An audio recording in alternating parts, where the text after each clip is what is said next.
SEP Fanfic Readings presents 1,000 Words by Olive Juice 28. Chapter 61. Expanding the Circle. The walk to the 7th floor was filled with curious questions from both Hermione's parents as well as Alcott, none of whom had ever seen the castle in person. The three, now former students, shared bits of trivia as well as funny stories as they passed various classrooms, portraits, statues, and landmarks all along the way, while Narcissa and Andromeda kept a running commentary of what was the same versus what had changed since they had been enrolled several decades earlier. Finally, they reached the large double doors of their house and stepped through, only to be greeted by a rousing chorus of salutations and "Where have you beens?" Hermione had never been more thankful for the tactfulness of her friends as she introduced her parents to the group at large, and not one of them asked a single question about the events that had led up to that day.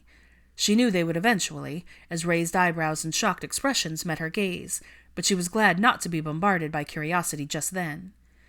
The buffet looked like it had been barely disturbed, even though everyone had clearly already filled their plates, as was evidenced by the assortment of snacks and drinks in front of the guests spread out around the common area.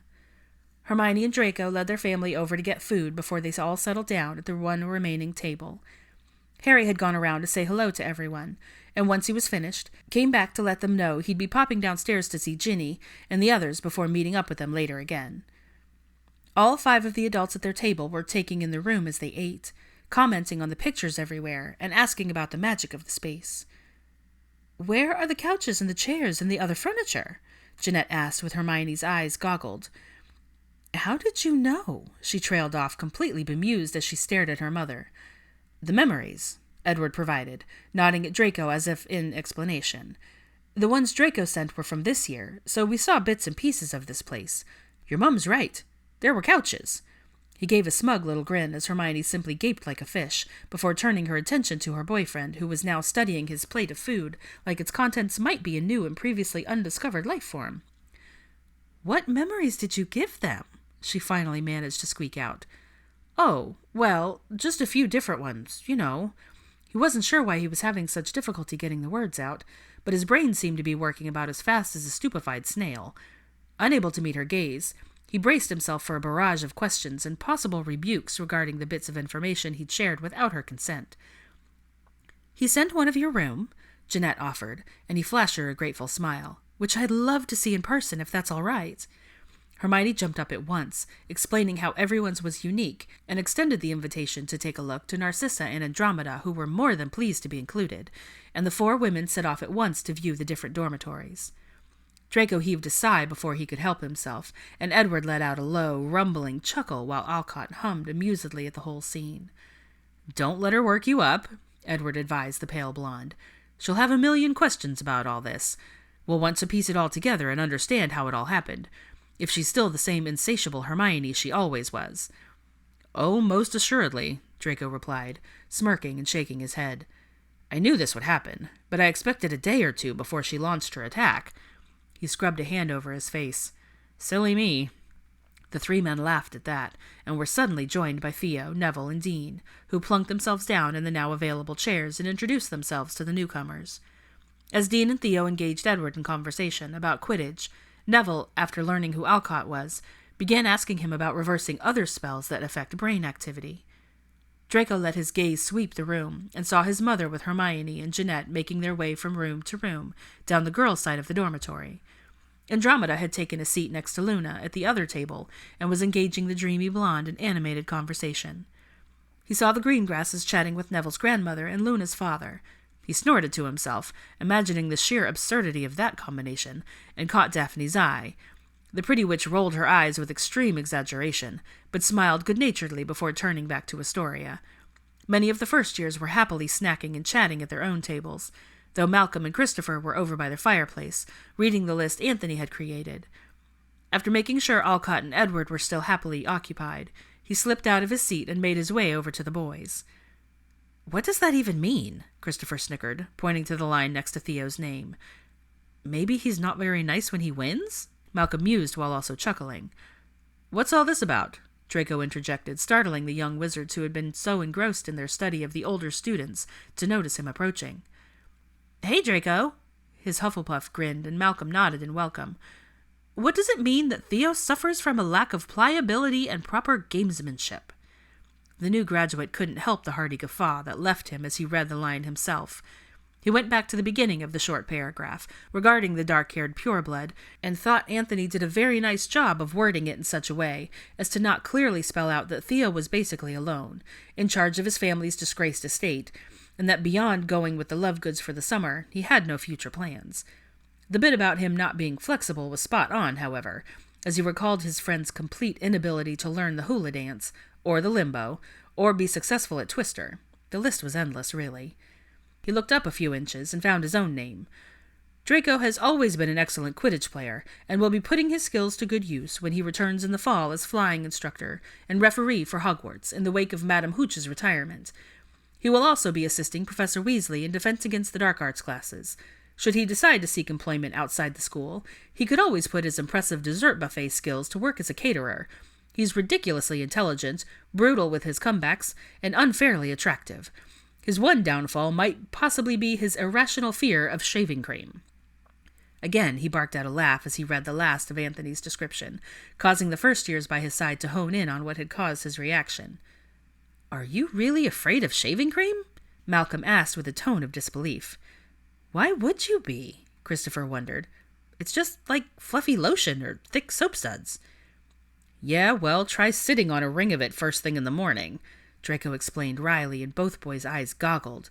"Ew, that's disgusting." "Precisely." He couldn't help chuckling at the abject horror on their faces as they imagined such a traumatic experience, and realized his male counterparts in the dorm had never repaid the girls for their April Fool's pranks. He tucked that thought away for later consideration. Across the room, Hermione had just finished showing Jeanette and Narcissa the girls' chambers, and the pale blonde witch had excused herself to find her sister. "She seems quite lovely," Jeanette remarked, looping her arm through her daughter's as they strolled towards the other side of the common area, intending to see the boys' rooms as well. "She is," Hermione nodded. "I met her officially for the first time during the Easter holidays, and she's very different from the woman I remember before everything." She wasn't quite sure how to handle talking about the war and all the negative things that had taken place, didn't know how comfortable her parents would be with her referencing things she kept from them.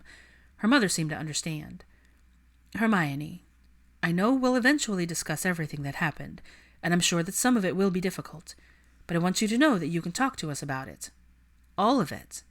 She stopped walking and turned to face her daughter, taking both of Hermione's hands in her grasp and peering intently into the deep brown eyes that were a mirror image of her own. "I don't want you to feel like you have to be careful about what you say.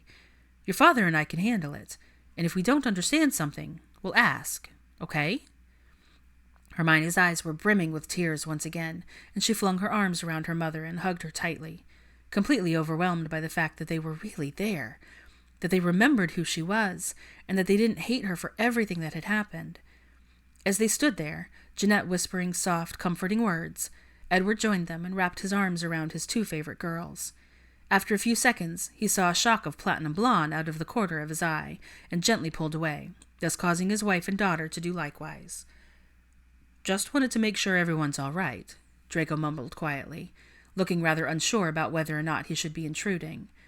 Hermione put him at ease once by stepping to his side and leaning into him, her nose a little red and eyes a little watery, but the smile on her face made his heart swell. "More than all right," Jeanette replied, dabbing under her eyes with the back of her hand. "Hermione was just going to show me the rooms over here," she nodded towards the boys' rooms. "If you don't mind." Draco shook his head and gestured to the first door, which was Anthony's. "Not at all. We figured everyone's family would want to see them, so we all made sure to make our beds and put our socks away." He flashed a grin at Edward, who chuckled, and he was struck by how much easier it was to converse with Hermione's father than his own. He shoved that morose thought away for another time, when he felt like brooding, and set about providing a tour of his housemates' quarters. Jeanette gave a fluttery sigh when she saw the photo of Hermione on his dresser, the one she'd given him for Valentine's Day, and he felt his neck heat. As their perusal of the rooms came to an end, Hannah approached them with her camera in hand. "I've been taking photos of everyone with their family members," she explained with a smile. "Would you like me to take yours?" "Of course!" Hermione exclaimed, as she and her parents immediately positioned themselves in their standard formation, with her in the middle. Draco had stepped off to the side, grinning at the happy trio, as Hannah clicked away. But suddenly, Edward called to him. "Get in here, son." He waved a hand, and Draco looked blankly at him for a second. "Come on, Draco." Hermione agreed as she and her mother separated and shuffled apart, making room for him to squeeze between them, which he did while both feeling pleased and a little embarrassed by the whole thing. After Hannah was satisfied with the round of pictures, Draco requested a few more. There were several of him with his mother and aunt, then additional ones with Hermione in the mix. He also asked for some of just him with his girlfriend, and as those came to an end, Harry came striding back in through the doors. Of course, his presence meant more photos, with Hermione, with Draco and Alcott, with Hermione and her parents. It seemed endless, really, and everyone's cheeks were quite sore from the marathon of smiling when it was all said and done. As the afternoon wore on, more introductions were made, more pictures were taken, and an impromptu game of musical chairs took place. The first years had started getting restless, but didn't exactly want to leave their mentors quite yet. So Dean suggested the timeless classic, and his housemates were happy to comply. After shifting some of the tables around to give a bit more floor space, chairs were lined up and everyone who wished to join in gathered around for a review of the rules. Most of the adults settled themselves in the couches and armchairs that had been summoned back into the common area, and a few newcomers had arrived in the form of Ginny, Ron, Bill, and Fleur, Professor McGonagall, and Kingsley. All 4 of the Weasleys promptly made their way to the game, while the headmistress and minister made rounds of the parents and family members. As the music started, all attention was turned to the large and boisterous group across the room.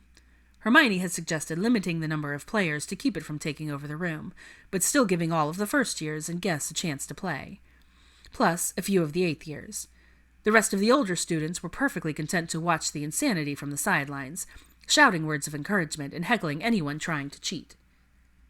Kingsley's low laugh rumbled as he watched the eclectic group of young people. "If this is any indication of what's been taking place here all year, Minerva, it's no wonder they're all so reluctant to leave." The usually stern witch nodded and gave a pleased hum of agreement. "Yes, the mentoring program was more successful than I dared to hope. The rising 7th years have already started asking me about when they'll find out who their young charges will be." "That's good to hear," Kingsley smiled broadly. He turned his attention back to the Grangers, who were sitting to his left, and addressed them. "I'm very glad you were able to be here today. I know Hermione must be over the moon about it." Jeanette smiled and nodded while Edward responded, "We're very thankful it all worked out, and even more thankful to know she's safe after all that happened." He cleared his throat and let his gaze wander over to his daughter, who was laughing at something a younger student was saying to her. "We know we've got many things to talk about, and lots of decisions to make as a family, but right now, we're just taking it all in and appreciating the moment." McGonagall had overheard the exchange and couldn't help interjecting. "She's an amazing young woman, your daughter. One of the brightest I've ever had the pleasure of teaching. I feel certain in saying the wizarding world will be markedly changed in the years to come as a result of her talent and determination." Kingsley chuckled and nodded with sincere agreement as the Grangers smiled and expressed their thanks for such compliments. At that moment, a swell of raucous laughter came from the group of students, where a jumbled pile of arms and legs was visible even from across the vast space. It appeared that Ginny, Theo, Daphne, Malcolm, and Christopher had all been on the wrong side of the chairs when the song ended, and made a mad dash for the remaining seats on the opposite end, only to wind up tripping over each other and landing in a heap on the floor directly in front of Andrew, who was smugly enthroned on the last remaining chair. Still chuckling, Hermione broke away from the game and made her way over to her parents, gently tugging Draco along behind her. While he was fairly comfortable with Jeanette and Edward, he didn't want to intrude on their time together, especially not this early on, but his girlfriend was having none of it. "Mum, Dad, would you like to see some more of the school?" she asked brightly, and they both accepted the invitation at once. Draco was just going to tell his mother he'd be back in a bit when he turned to find her, Andromeda, and Harry standing behind him. "Draco, dear, Andromeda and I need to get back to Teddy," Narcissa explained. "I'm sure Mary has had quite enough of being his sole form of entertainment by now." They all chortled at that, imagining the handful toddler typical was. "I'll get them home through the flu in McGonagall's office, and then come back to see if Alcott or any of the Grangers need anything more from me," Harry added with a questioning look, and Draco nodded his agreement with the plan, noticing Alcott involved in deep conversation with Neville's grandmother and Hannah's parents.